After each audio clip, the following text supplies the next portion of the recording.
Well, in this video we are going to study about Kepler's laws.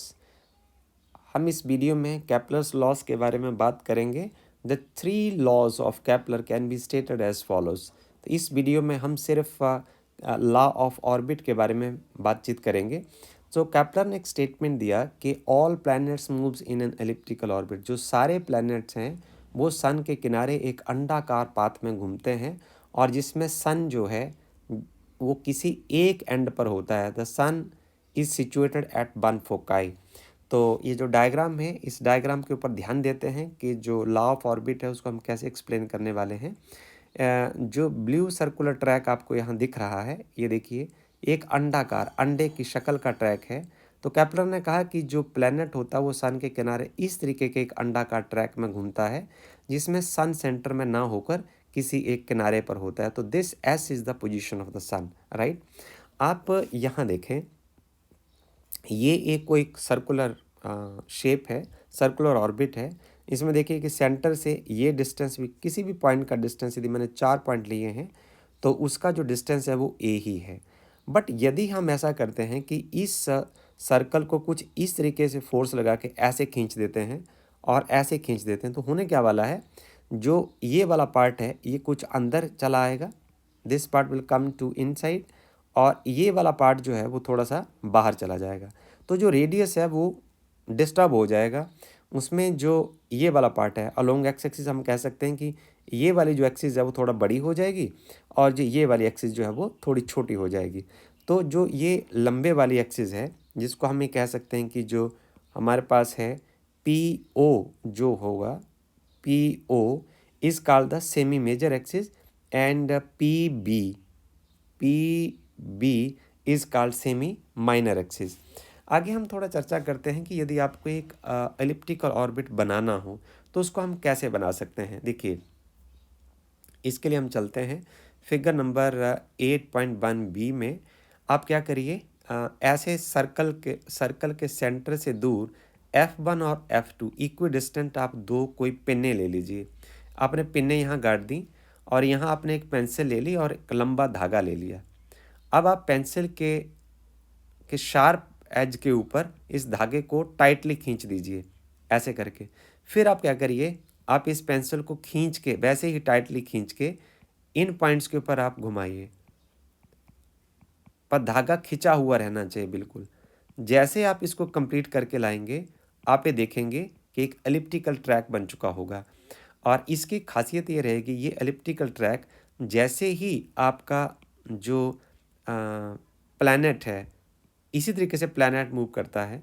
जब आपका planet P point के पर पहुंचेगा तो वो सन के बिल्कुल नज़दीक आ जाएगा और जब वो ए पॉइंट पर पहुंचेगा तो वो सन से बहुत दूर चला गया होगा. तो ये जो पॉइंट यहाँ पी है पी इसको हम बोलते हैं जब सन के किनारे आपका प्लैनेट आ जाता है तो इसको हम बोलते हैं perihelion. We will call this point as perihelion.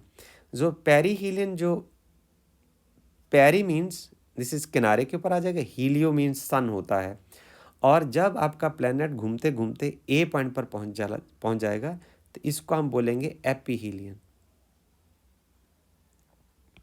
This point is called aphelion. So api means far away, helion means sun. तो बड़े सिंपल से तरीके से आप इसको याद रख सकते हैं कि जो पी एस है ये होगा ये डिस्टेंस होगा पेरीहीलियन और ए से लेके एस तक का जो डिस्टेंस होगा इसको हम बोलेंगे एपीहीलियन.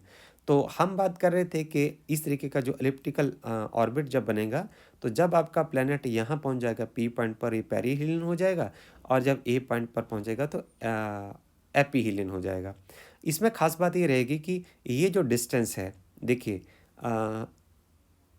F1T और T से F2 वाला ये जो टोटल सम है हमेशा कांस्टेंट रहेगा. फॉर एग्जांपल कि आपका प्लैनेट यहाँ आ जाता है तो ये देखिए ये TF1 छोटा हो जाएगा और TF2 बड़ा हो जाएगा. यदि आपका प्लैनेट यहाँ पहुँच जाता है तो ये देखिए TF1 ये छोटा हो जाएगा और ये वाला पॉइंट बड़ा हो जाएगा. यदि वो घूमते घूमते यहाँ पहुँच जाता है तो ये देखिए TF1 बड़ा हो जाएगा और TF2 छोटा हो जाएगा. बट दोनों हर पॉइंट के ऊपर द सम जो है F1T प्लस F2T ये कांस्टेंट रहेगा, this will remain constant. Okay, so और यदि F1 और F2, यदि मान लो F1 वाला जो पॉइंट है वो ऊपर चला जाता है, F2 वाला पॉइंट जो है वो भी ऊपर आता है, तो ये दोबारा वापस फिर से सर्कल हो जाएगा। ओके, अब हम इसका हल्का सा मैथमेटिक्स करते हैं जो आपको एग्ज़ाम में लिखना होता है। देखिए, हम एक सबसे पहले एक टर्म डिफाइन करते हैं, इसेंट्रिसिटी। सो इसेंट्रिसिटी ई जो होगी, ई वो होगी ratio SO upon PO, right. ये वाला डिस्टेंस आपके पास आ जाएगा PO, इसको आप डिनोमिनेटर में रखेंगे और सेंटर से दूर जितनी पोजीशन ऑफ द सन है उसको आप न्यूमरेटर में रखेंगे। अब आप यहाँ से डिफाइन कर सकते हैं कि जो SO क्या होने वाला है, position of the sun from the centre, E time PO time E हो जाएगा। We know that PO is, as PO is, जो PO है वो A के बराबर है, this is semi major axis, तो हम लिख सकते हैं यहाँ SO is equal to A time E।